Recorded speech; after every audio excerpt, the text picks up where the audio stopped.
اپنے دل میں یاد کرتا میں بھی اسے اپنے دل میں یاد کرتا ہوں. جب میرا بندہ کسی محفل میں میرا ذکر کرتا ہے میں اس سے کہیں بہتر محفل میں اس کا ذکر کرتا ہوں. اللہ کی محفل تو ملائکہ اعلیٰ کی ہے، ملائکہ مقربین کی ہے. بہرحال اللہ کو تم اپنے دل میں مستحضر رکھو، اللہ تعالیٰ تمہیں بھی یاد رکھے گا. دوبارہ فرمایا احفظ اللہ تجدہ امامک تجاہک، اللہ کو یاد رکھو تو اپنے سامنے موجود پاؤ گے. جب چاہو دعا کرو تو احفظ اللہ تجدہ امامک یا تجاہک، اپنے سامنے موجود پاؤ گے. اذا سألت فاسأل اللہ، اب آ گیا وہ مرکزی مضمون. دیکھو جب مانگو اللہ سے مانگو، غیر اللہ کے سامنے ہاتھ دراز کرو ہی مت.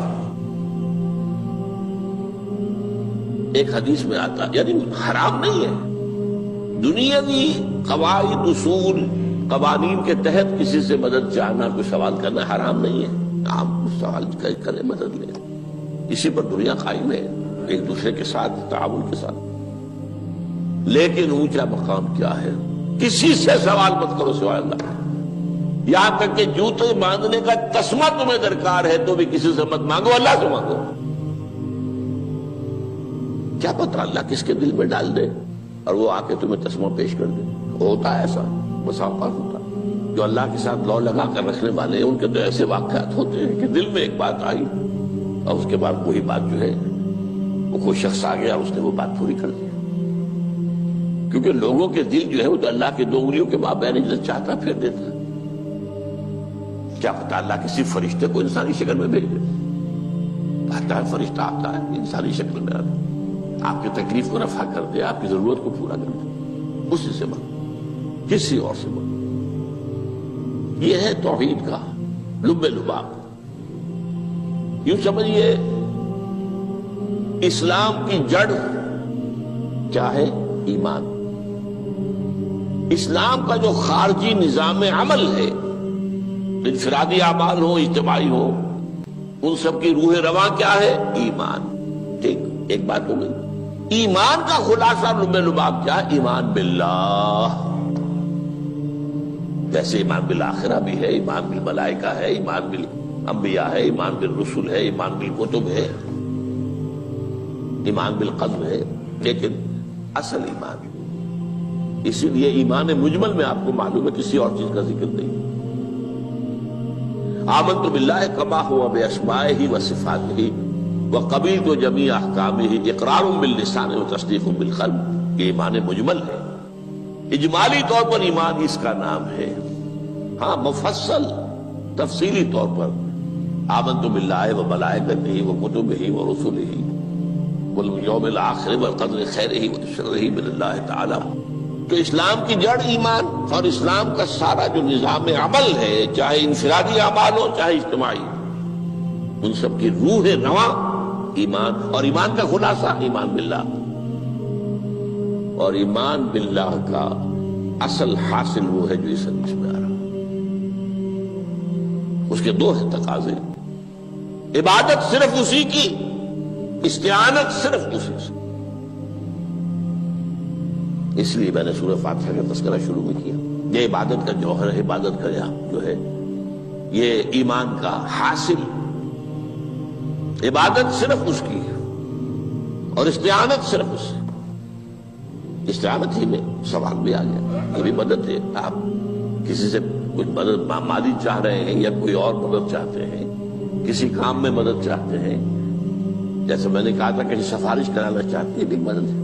وَإِذَا اسْتَعَنْتَ فَاسْتَعِنْ بِاللَّهِ. اور جب مدد مانگو صرف اللہ سے مانگو. اور وہ سارے الفاظ یاد کر لیے: استدعاء، استعانت، استغاثہ. یہ جو غوث اعظم سے استغاثہ کیا جاتا ہے یہ تو شرک ہے. استغاثہ اللہ سے، دعائی اللہ کی. اس اعتبار سے استمداد، استعانت، استدعاء، استغاثہ یہ سب اللہ سے، صرف اللہ سے. عبادت صرف اللہ، ایاک نعبد، اور استعانت صرف اللہ سے. مانگو صرف اللہ سے، جب مدد طلب کرو صرف اللہ سے، اور جان لو اگر تمام لوگ جمع ہو کر تمہیں کوئی فائدہ پہنچانا چاہے نہیں پہنچا سکتے، الا بشیء قد کتب اللہ لک وان اجتمعوا علی ان یضروک بشیء لم یضروک الا بشیء قد کتب اللہ علیک، اگر سب مل کر چاہے تمہیں کوئی نقصان پہنچا دے نہیں پہنچا سکتے مگر وہی کچھ جو اللہ نے تمہارے لیے لکھ دیا۔ اب بتائیے خوف کی جڑ کٹ جائے گی کہ نہیں؟ یہ جو ایمان جو ہے یہ خوف اور حزن دونوں سے نجات دلانے والی بات ہے۔ جو حقیقی مومن ہے وہ اللہ کا ولی ہے، حقیقی مومن وہ اللہ کا ولی ہے، اور الا ان اولیاء اللہ لا خوف علیہم ولا هم يحزنون۔ یہ اولیاء اللہ کو علیحدہ مخلوق نہیں ہے، کوئی ان کے سر پہ سینگ نہیں ہوتے، انسان ہی ہوتے ہیں، لیکن حقیقی معنی میں مومن ان اعتبارات سے جو آج ہم پڑھ رہے ہیں ایمان اس درجے کا پہنچ گیا تو اللہ کا ولی ہے۔ ان لوگوں کے لیے خوف کس بات کا ہوگا؟ کس سے خوف کروں؟ اس کے ہاتھ میں کچھ ہے ہی نہیں، اور اگر کچھ اللہ نے میرے لیے لکھ دیا وہ آ کر رہے گا، چاہے میں لاکھ گڑ گڑاؤں اس کے سامنے کہ مجھے چھوڑ دے، اگر اللہ نے لکھا وہ آئے وہ تو آئے، تو کاہے کو اس کے سامنے گڑ گڑانا، کاہے کو جبرسائی کرنا اس کے سامنے، اور کسی کے ہاتھ میں کچھ ہے ہی نہیں، میرا خیر ہے ہی نہیں، کاہے کو خوشامد کرو اس کی۔ اور سنیے، رفعت الاقلام، دیکھو نوجوان، قلمیں اٹھا لی گئی ہیں، وجفت الصحف، اور جو رجسٹر ہیں صحیفے ان کی سیاہی خشک ہو چکی ہے۔ یہ ہے وہ اللہ کا علم، اس میں ہر شے لکھ دی گئی ہے، اس کی قلم اٹھا لیے گئے۔ جیسے آپ کو معلوم ہے امتحان ہوتا تھا، 3 گھنٹے ختم ہو گئے، اسٹاپ رائٹنگ، بس اب قلم رک جانا چاہیے۔ وہ قلم تو تقدیر کا کاتب جو ہے وہ قلم اس کا اب اٹھا لیا گیا، اور جو صحیفے جن پر لکھا گیا وہ خشک بھی ہو گئے۔ یہ تو روایت ہے جو امام ترمذی نے جس کو روایت کیا، یہ متن ان کا ہے جو ہم نے پڑھا ابھی، اور ان کا قول یہ ہے کہ یہ حدیث حسن صحیح ہے، لیکن یہی روایت اور انہی راوی سے عبداللہ ابن عباس سے رضی اللہ تعالیٰ عنہما اور بھی محدثین نے کی ہے، تو اس میں سے ایک اور متن جو ہے وہ یہاں پر امام نووی نے دے دیا ہے۔ احفظ اللہ تجدہ امامک، یہ تو پہلا وہ ٹکڑا تھا، وقت جاہک تھا، یہاں امامک ہے، امام مطلب ایک ہی ہے، اپنے سامنے پاؤ گے۔ اللہ کی حفاظت کرو، اللہ کو دل میں، اللہ کی یاد کو محفوظ رکھو، گویا کہ اللہ کو مستحضر رکھو۔ ذکر اللہ کے معنی کیا ہے؟ استحضار اللہ فی القلب، یہ ذکر اللہ ہے۔ جنہیں ہم ذکر سمجھ بیٹھے ہیں وہ ذکر کے ذریعے ہے۔ اقیم الصلاۃ لذکری، نماز قائم کرو میری یاد کے لیے، نماز ذریعہ ہے یاد کا۔ یہ علیحدہ بات ہے کہ آپ نے 17 رکعتیں بھی پڑھ لی ہو عشاء کی اور یاد آپ کو آئی ہی نہیں کوئی، آپ تو ایک میکینیکل انداز میں جو ہے وہ اٹھک بیٹھک کر رہے ہیں اور آپ کی زبان سے کچھ بھی نکل رہا ہے، تو اس کا آپ کے شعور سے، دل کی گہرائی سے کوئی رابطہ ہے ہی نہیں، وہ ذکر تو نہیں ہوا۔ ہاں نماز فرض تھی وہ ادا ہو گئی، آپ کی ایک فرض ادا ہو گئی۔ تو جنہیں ہم نے ذکر سمجھا وہ ذرائع ذکر ہے، اللہ اللہ سبحان اللہ سبحان اللہ زبان سے، یہ تاکہ اس کے نتیجے میں وہ ذکر حاصل ہو جائے۔ استحضار اللہ فی القلب، ذکر کے معنی ہے استحضار اللہ فی القلب۔ تعرف الی اللہ فی الرخاء، اور دیکھو کشادگی کے وقت میں تم اللہ کو یاد رکھو، اللہ کی طرف رجوع کیے رہو، بھول نہ جاؤ۔ وہ نہ ہو جو کبھی کہا تھا، بہادر شاہ ظفر کے اشعار میں سے بہت دور کا شعر ہے، ظفر آدمی اس کو نہ جانیے چاہے کتنا ہی ہو فام زکا، جسے عیش میں یاد خدا نہ رہی، جسے تیش میں خوف خدا نہ رہا۔ وہ ہے کشادگی کی حالت میں، جبکہ تمہارے لیے کشادگی ہے، اللہ کی طرف رجوع کیے رکھو۔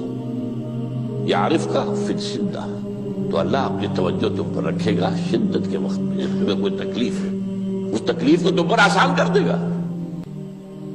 تکلیف تو آنی ہے، جو لکھی ہوئی ہے وہ تو آئے گی، لیکن یہ کہ اللہ تعالیٰ اس کی شدت کو، ایک ہی چیز ہے جس کو ایک انسان بہت شدت کے ساتھ محسوس کر رہا ہے، دوسرا آدمی اتنا نہیں محسوس کر رہا ہے، احساس کا معاملہ ہوگا نا۔ وہ تو اصل میں اگر انسان کی نرز کٹی ہوئی ہے تو احساس ہوگا ہی نہیں، سرے سے ہی نہیں ہوگا۔ تو اس اعتبار سے اللہ تعالیٰ تمہارے لیے اس شدت کی کمی کر دے گا۔ وَاعْلَمْ أَنَّمَا أَخْطَأَكَ لَمْ يَكُنْ لِيُصِيبَكَ، اور جان لو جو چیز تم سے چھوٹ گئی ہے، رہ گئی ہے، وہ ہرگز تمہیں ملنے والی نہیں تھی۔ اب آپ نے کسی ملازمت کے لیے درخواست دی ہے، درخواستیں مانگی گئی ہیں، اپنی سی محنت کر لی، نہیں ملی ملازمت، اب آپ بیٹھے ہوئے افسوس میں، رنج میں، غم میں، فلاں نے یہ کر دیا، فلاں نے یہ کر دیا، وہ فلاں جو ہے بڑی تکڑی سفارش لے آیا تھا، فلاں نے رشوت دے دی۔ چھوڑو میاں اس کو، وہ تمہارے لیے نہیں تھی۔ کاہے کو اپنے ذہن کے اندر یہ کھچڑی پکا رہے ہو بیٹھے ہوئے؟ خواہ آپ شاید سوء ظن میں بھی مبتلا ہو رہے ہو، کسی نے نہ رشوت دی اور آپ سمجھتے ہو کہ رشوت دی ہے اس نے۔ یہ ساری چیزیں جو ساری سیئات، ان کی جڑ کٹ جائے گی۔ وَعْلَمْ أَنَّمَا أَخْطَأَكَ لَمْ يَكُنْ لِيُصِيبَكَ وَمَا أَصَابَكَ، اور جو چیز تم پر آ گئی، لَمْ يَكُنْ لِيُخْطِئَكَ، ہو ہی نہیں سکتا تھا کہ وہ تم پر نہ۔ یہ کر لیتا تو ہو جاتا، شاید یہ کر لیتا، میں نے ٹیکا پہلے لگوا لیا ہوتا تو یہ بات نہ ہوتی۔ بھائی وہ جو ہونا تھا وہ ہونا تھا۔ اب یہ وہ چیز ہے جس سے انسان میں کیفیت پیدا ہوتی، تسلیم و رضا۔ ہم بھی تسلیم کی خو ڈالیں گے، بے نیازی تیری عادت ہی صحیح، اے اللہ جو تو نے چاہا مجھے قبول ہے۔ اسی لیے میں نے آپ کو آیتیں سنائی سورہ تغابن کی، ما اصاب من مصیبت الا باذن اللہ، کوئی مصیبت نہیں آتی مگر اللہ کے اذن سے۔ وَمَن یؤمن باللہ یہدی قلبہ، جو اللہ پر ایمان رکھتا ہو اللہ اس کے دل کو ہدایت دے دیتا ہے۔ ہدایت کس بات کی؟ تسلیم و رضا۔ سر دوستاں سلامت کہ تو خنجر آزمائی، نہ شبد نصیب دشمن کے شبد ہلاکت تیغت، اے اللہ تیری طرف سے ہے، مجھے قبول ہے، اور بظاہر مجھے تکلیف ہو رہی ہے لیکن یقیناً اس میں میرا کوئی خیر ہے۔ بیدک الخیر، تیرے ہاتھ میں تو خیر ہی خیر ہے، جو بھی تیری طرف سے آئے۔ سر تسلیم خم ہے جو مزاج یاد میں آئے، اور یہ مضمون جو ہے زیادہ بڑے پیمانے پر سورہ حدید میں آیا ہے۔ ما اصاب من مصیبت فی الارض ولا فی انفسکم الا فی کتاب من قبل ان نبرأها، کوئی مصیبت نہیں آتی نہ تمہاری جانوں میں نہ زمین میں، زمین میں زلزلہ آ جانا، سیلاب آ جانا، کچھ اور زمین کا دھنس جانا، یا یہ ہے کہ تمہاری جانوں میں کوئی بخار ہو گیا، کوئی اور تکلیف ہو گئی، اچانک معلوم ہوا کہ انسان کو کینسر ہے اور کینسر بھی اب 3rd سٹیج کو پہنچ چکا ہے، لیکن جو بھی آیا ہے وہ اللہ کے علم کی کتاب میں پہلے سے لکھا ہوا ہے۔ فی کتاب من قبل ان نبرأها، یہ کتاب میں درج ہے اس سے پہلے کہ ہم اسے ظاہر کریں۔ اس کا نتیجہ کیا نکلنا چاہیے؟ لیکن لا تاسوا علی ما فاتکم ولا تفرحوا بما آتاکم، افسوس نہ کیا کرو جو تم سے جاتا رہے، چھوٹ جائے، کوئی عزیز فوت ہو گیا، کوئی موقع ہاتھ سے نکل گیا، ارے بھائی میں چوک گیا، بڑا موقع تھا، اب اس پر افسوس کر رہے ہیں؟ نہیں، جو چیز دیکھیں لا تاسوا علی ما فاتک ولا تفرحوا بما آتاک، جو اللہ تمہیں دے دے اس پر اتراؤ مت۔ وما اصابک لم یکن لیخطئک واعلم ان النصر مع الصبر، اور جان لو اللہ کی مدد صبر کے ساتھ آتی ہے، جو آئے اس کی طرف سے جھیلو، زبان پر کلمہ شکوہ اور شکایت نہ آئے، اللہ سے شکایت نہ آئے، تسلیم و رضا، جو تیری رضا ہے۔ تیری صحت ہمیں منظور ہے لیکن اس کو، مولانا محمد علی جوہر ایک مرتبہ جیل میں گئے، ایک بیٹی بیمار ہوئی، فوت ہو گئی، اس کے بعد دوسری مرتبہ پھر جیل میں گئے، دوسری بیٹی کو وہی بیماری ہوئی، جیل میں اطلاع ملی کہ بیٹی کو یہ بیماری ہو گئی ہے، تو خط لکھا ہے اشعار کی شکل میں، کا آخری شعر یہ ہے: تیری صحت ہمیں منظور ہے لیکن اس کو نہیں منظور تو پھر ہم کو بھی منظور۔ ہم تو چاہتے ہیں میں بیٹی کے تجھے شفا ہو جائے، اسے منظور نہیں تو پھر ہمیں بھی منظور۔ وَاعْلَمْ أَنَّ النَّصْرَ مَعَ الصَّبْرِ وَأَنَّ الْفَرَجَ مَعَ الْكَرْبِ۔ فرج، فراخی، کھل جانا کسی چیز کا، یہ ہے کرب کے ساتھ، تکلیف کے ساتھ، تکلیف ہوتی ہے ساتھ۔ اللہ نے قانون بنایا ہے دنیا کا۔ اب آپ اندازہ کیجئے بچے کی ولادت میں ماں کو کتنی تکلیف اٹھانی پڑتی ہے۔ آج کل تو فیشن ہو گیا ہے، سیدھے سیدھے جاؤ، آپریشن کراؤ، تکلیف سے بچ جاؤ، لیکن یہ ہے کہ یہ بھی آپ کے علم میں ہوگا، وہ ساری تکلیف جیسے ہی بچے کو لا کر ماں کے برابر لٹایا ہے، ساری تکلیف ختم، پھر جو راحت اس سے میسر آتی ہے۔ ان الفرج مع الکرب وان مع العسر یسرا، اسی لیے میں نے وہ آیتیں بھی پڑھی تھی، ان مع العسر یسرا ان مع العسر یسرا۔ اس دنیا میں یہ اللہ نے نظام بنایا ہے، سختیاں جھیلنی ہی ہوں گی۔ لقد خلقنا الانسان فی کبد، ہم نے انسان کو پیدا کیا ہے مشقت کے اندر، مشقت تو کرنی پڑے گی۔ کسی کی جسمانی مشقت زیادہ، کسی کی ذہنی مشقت زیادہ، مشقت سے چارہ کسی کو نہیں۔ تو یہ ہے ان مع العسر یسرا ان مع العسر یسرا۔ بارک اللہ لی ولکم فی القرآن العظیم ونفعنی وإیاکم بالآیات۔